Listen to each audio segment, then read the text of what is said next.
Hi, everyone, and welcome to our Savant Customer Showcase, the fast and the furriest, accelerating tax workflows with AI automation. For those of you who don't know me, I'm Barry Burns, co-founder and head of customer success here at Savant, and I'm thrilled to host today's session. Today, we are joined by Paige Felber, senior tax manager at Rover. Many of you know Rover is one of the world's favorite pet sitting and dog walking networks, but behind that seamless experience is a complex and global tax operation. Paige is going to pull back the curtain on how her team moved away from manual processes into automated governed solutions. And our goal today is to show you how automation isn't just about efficiency, it's about accuracy, scale, and as Paige's team has found, getting a little bit more sleep during the busy season. Paige, thank you so much for being here. Of course, thanks for having me. So to get things started, Paige, do you want to introduce yourself and the other individual we see on the slide? Give us a sense of your professional journey and what drove you to the world of tax initially. Of course. So, as everyone can see, this is my beautiful cat, Frida. She is almost 10, and I'm obsessed with her. If you talk to anyone at Rover, there's usually someone behind the scenes like a Frida that they're all obsessed with. So, very fun place to work. I started in tax actually through my undergrad. I had a lot of people in the kind of accounting space already in my life, and I really enjoyed math at that point in time. And I was like, why not? I'm familiar with it. Might as well go for it. And so I went through with my undergrad in tax and then ended up being in public accounting here at a local regional firm. I loved all the relationships I built there. It was really a wonderful experience. I just couldn't necessarily balance my life outside of work very well with it. And so I decided I wanted to go work for a different organization that both aligned with things that I love, like animals, and also helped me really to be able to enjoy my life outside of work equally. So that's how I kind of stumbled into Rover. Very nice. And for those of you that might only know Rover's like kind of front end, like the application experience for users, can you give us a quick sense of the scale and complexity of the tax operations you manage there? Yeah, so our team, when I started, it was about three people, and now we're up to eight. So we've definitely grown over the past 4 or 5 years. And with that, Rover has also been growing a lot. We are both domestically in the United States and international in Europe, Canada, and in Australia soon. It has just grown in so many ways. We went public and then got bought by private equity during my time here at Rover. And so we've had a lot of transitions, which has just had a lot more compliance needs and compliance demands. A lot of exciting changes, that's for sure. Can you tell me hmm how the team is structured today at Rover, that team of eight that you have? Yes. So while when I started there was three, we were doing everything. Now we're at least a little more specialized. So I am on the indirect side now, working with 1099s, Doc 7 and Canada digital platform reporting, and some of the heavier lifts on a monthly basis are our sales tax or VAT. And so there's a team of three of us that are doing that on a regular cadence. We also have a whole team dedicated to income taxes and other kind of demands related to revenue and that compliance, and then a senior director that oversees all of it. Got it. And what does that tech stack look like as it relates to tax? Like what systems are you using today? Yeah, so in addition to our database, which is honestly too complex for our team to understand, we also are using visualization software like Mode, and we're also using Avalara for our sales tax, both calculation and compliance, using Savant, of course, and various other ones like Corp Tax and Excel, of course, lots of Excel. Nice. So with that tech stack in place and the team that you have in place, can you talk through just in general what your monthly close process looks like? You know, how does the team communicate? How do they manage workflows?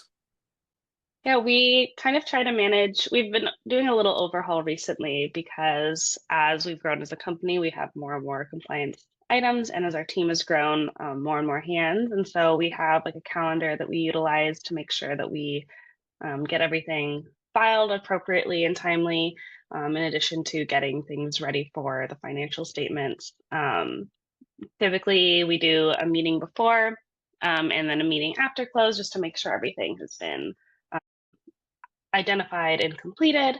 And then over the course of close, there's lots of emails as we used to be public. We had SOX, of course, and so lots and lots of documentation, things that kind of can get lost as different employees depart, unfortunately, when things are housed so much in email. And so a lot of just trying to save things down as PDFs A lot of documentation. Understand.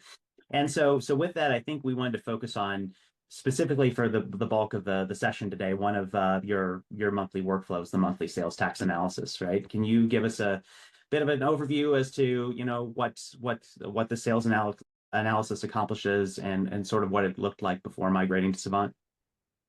Yes. So we use Avalara for our transactional data to calculate sales tax for us. And so within Avalara, we have built out the engine to be aligned with our taxability rules and expectations. And the barrier that we've had as of the last many years has been that our transactional data exceeds the limitations of Excel.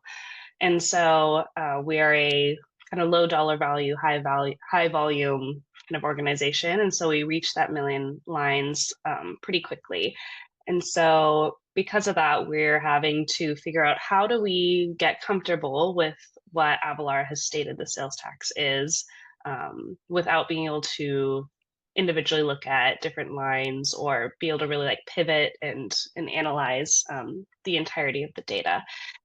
And so we typically have all of our transactions there. It's an API with us so that we get the call and response with Avalara into our tech stack, but we're still not able to see everything because of those limitations. And so we've kind of built out in mode visualizations to summarize the data for us, and then we can analyze that in Excel. But it's not perfect. We have lost some data in that process and not been able to fully reconcile sometimes, or it's just not able to tie exactly. We're not able to look to all of the different taxability items that we're wanting it to look to. One of the bigger ones was we weren't able to look at sourcing very well and review, hey, is our sourcing as we expect it to be? Just a line item in Avalara that wasn't as easy to pull out of our API. So sometimes it could, if we had any issues, we'd have to reach out to our engineering team because we didn't have the visibility on a transaction by transaction basis to identify what was going on. And that could lead to delays. Our engineering teams, of course, have a lot of other things on their plate. And so sometimes we get a day or two, sometimes even up to a week delay in trying to understand why are we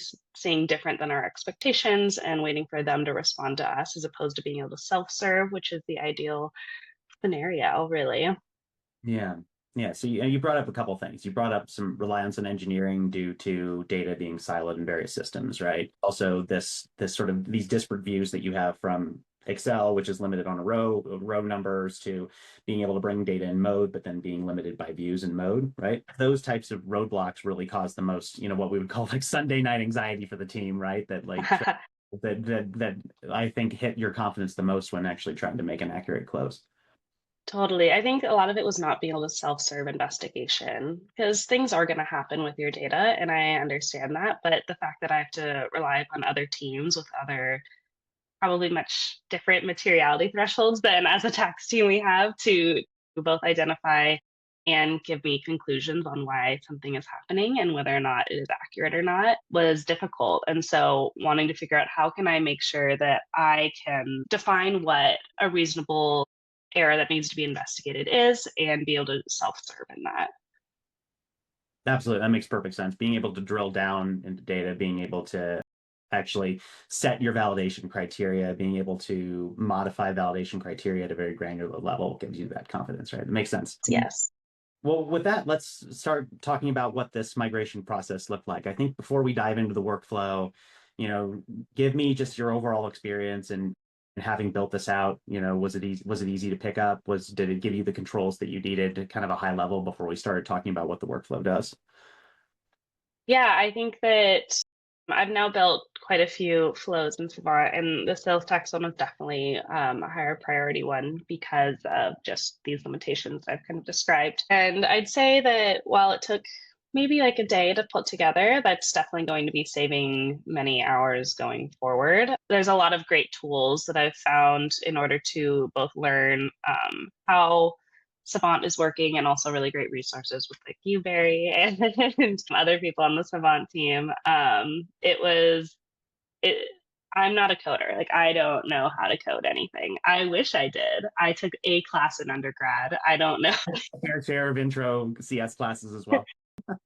C++ for 3 months. And so walking into this, like I know Excel and that's all I really know. And while I wouldn't say that Savant uses like Excel formulas necessarily with everything, it's still, there's so many resources on like even calculating formulas for you in order to get where you want to do. And so I can do exactly what I was kind of wanting to do in Excel plus more with the tools that are provided, which was really appreciative. All right, awesome. Well, what I'd like to do is actually just kind of double click into your workflow a little bit, and you can talk about what each of the sections do. I respect that few of the folks that are seeing this session today are looking at Savant for the first time, and see these boxes and lines connecting on the screen, and actually are just trying to figure out what's going on, right? So give them a bit of a better sense of what is going on here. So I'll just kind of zoom into the various functions here, and obviously not going to show anything Rover specific page, but you want to just walk me through in each of these steps, what Savant is helping you do from importing to generating the analysis to exporting the final report that you need to close your process out. Yeah, totally. So this has two data inputs. So the one with the little Google Drive symbol, that's pulling our Avalara data that actually does exceed our million line limitation, but it's able to grab that CSV and pull it in, which is really wonderful. It's kind of one of the benefits I was hoping for. And then below is our internally managed taxability matrix. So by state, what we expect to be taxable, what the sourcing is, what the rates are that we expect. And this is something we've been maintaining for a very long time. We're a digital services type company. There's a lot of complexity to our taxability. And so it's something that we manage internally as well. And then we're kind of blending those together to see, okay, if we put these two together, are there any mismatches going on? And that's what all of the right-hand side essentially is. Yeah, it makes sense. So yeah, for the folks that are seeing this, Savant will allow you to pull in data from wherever it exists in your organization, be that file systems, data warehouses, business applications, et cetera, right? So if you have data that's sitting offline in Excel that the team is maintaining, and you need to push that up against ERP data or data in Pages case coming out of Avalara, you can easily connect those disparate data sources directly within the platform. Let's move up to some of the controls page and how you've implemented some of these controls and what each of these are doing as part of your process, starting with your sales tax review here, or your rate Yes. review. Yes. So with sales tax, obviously Avalara is calculating the amount of sales tax and remitting that on our behalf. We use it for our filings as well, but we're still doing all of these control checks to make sure we're agreeing with what's going on. So this first one is saying, okay, you noted that these things are taxable. Are the rates within our expectations? And so this flow basically gets us from our transactional data up through, at the very end, it's my error report. So any transactions that jump outside of the expected rates that I have within our taxability matrix. And then it automatically just says, okay, this is the issue. These are 3 lines, for example, that are outside of your rates. And so those then immediately I get to spend my time doing that investigation as to why and if I agree. All right, super. And then your sourcing workflow here. Yes. So sourcing was one of the big ones that we were able to actually review within Savant, which was exciting because we didn't have this ability before. And this is basically saying, based on, since we're a marketplace, we have a lot of different sourcing going on. Based on the lines on our transaction, are they being sourced to the right place, essentially, based on the addresses that we send, but also the rules that we've set up within Avalara regarding sourcing. And that one also exports these error reports that then allow me to then say, okay, instead of having to like put all this data together, I can just immediately look and say, these ones seem like they're popping out of an error. Do I agree? Do I disagree? Yeah, it makes sense. Yeah, when I actually look at a lot of our tax and accounting workflows in Savant, right?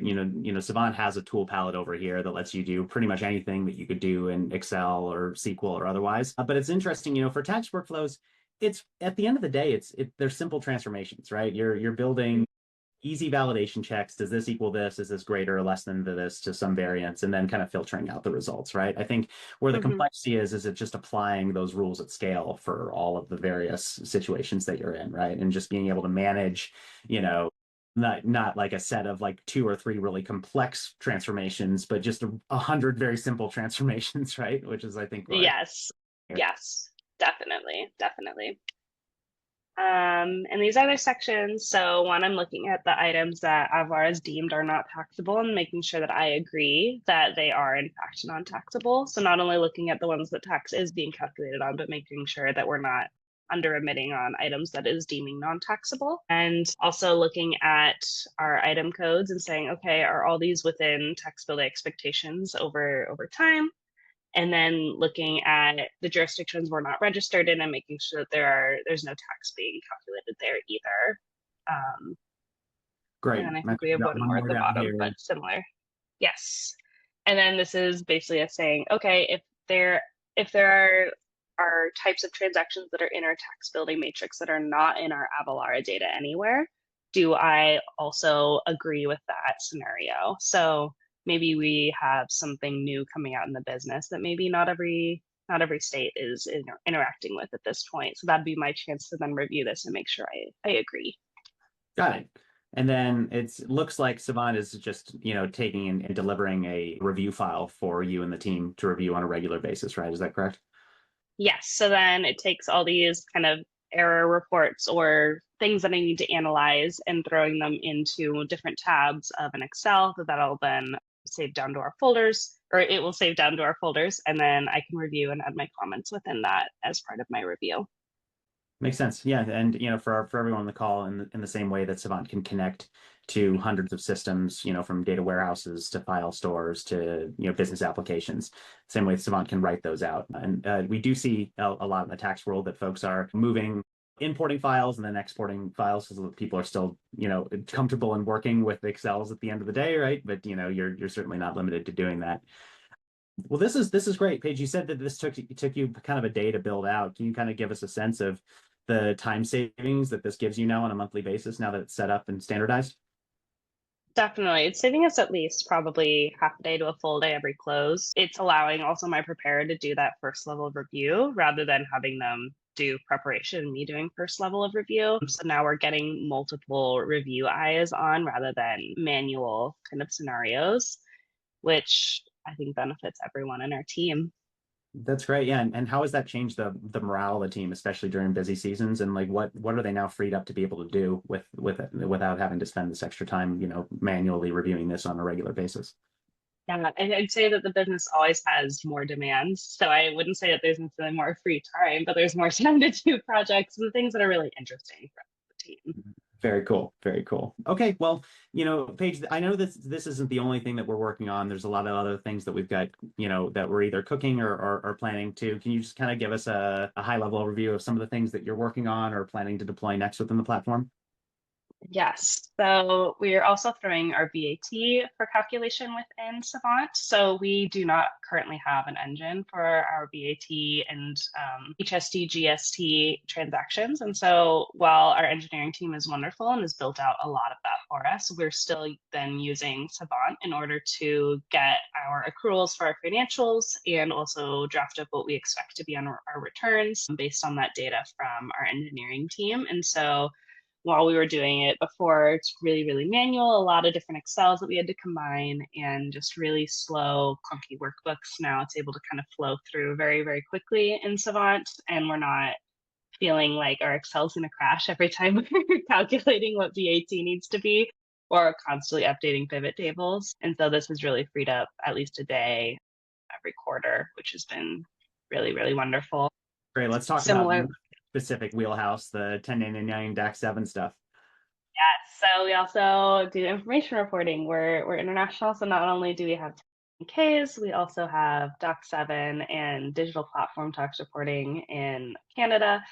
And so we're able then to have Savant take that data and really scrub it for us in order for filing. We have, again, raw data from our engineering teams, but nothing that is ready to be sent to the jurisdictions. And so getting to not only scrub, analyze, but then also get it into a format through Savant that helps us to kind of speed up that process because December through January is very busy already, and you add on information reporting, and there's not a lot of extra hours. There really aren't. And so this has really helped with not only making sure everything's clean and accurate, but also some expedition to it.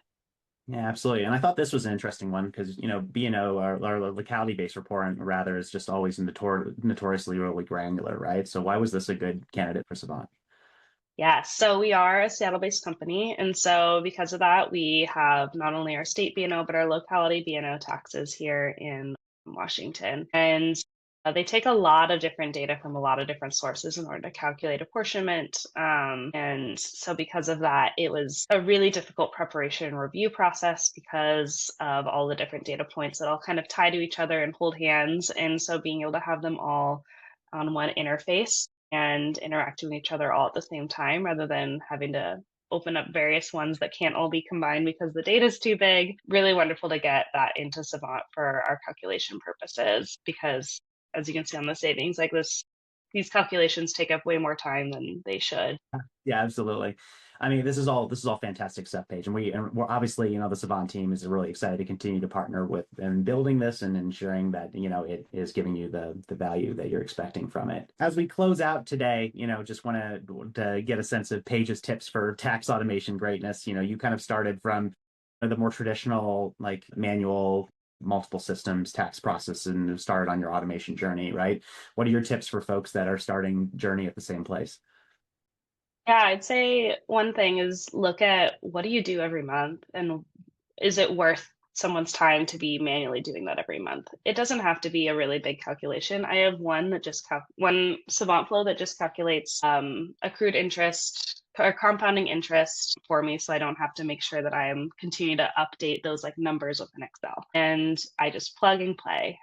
So something that you do every month, it can be small, it can be big, but also making sure that you devote time to doing and valuing these kind of things because our weeks are already so full. I try every Friday to spend at least a few hours in Savant to make sure that I am continuing to invest in my team so that we can only become better because the business is only going to demand more and we're human beings. We want to be doing things outside of work. We want to garden, we want to pet our cats, we want to cook a really good dinner. And so how do we make sure that that can still happen? And you have to be investing early and often.